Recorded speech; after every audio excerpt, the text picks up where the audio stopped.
মথিরচিত মঙ্গল সমাচার ৫ অধ্যায় ১৩ থেকে ১৬ পদ। তোমরা পৃথিবীর লবণ, কিন্তু লবণ নিঃস্বাদ হয়ে গেলে তবে কি করেই বা তা আবার নোনতা করা যাবে?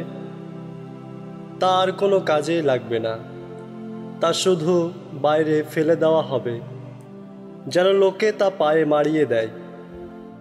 তোমরা জগতের আলো।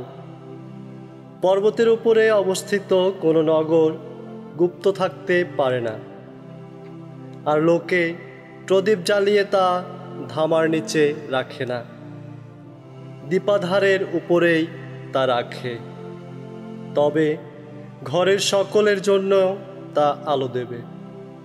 তেমনি তোমাদের আলো মানুষের সামনে উজ্জ্বল হোক, যেন তারা তোমাদের সৎকর্ম দেখে তোমাদের স্বর্গস্থ পিতার গৌরব কীর্তন করে।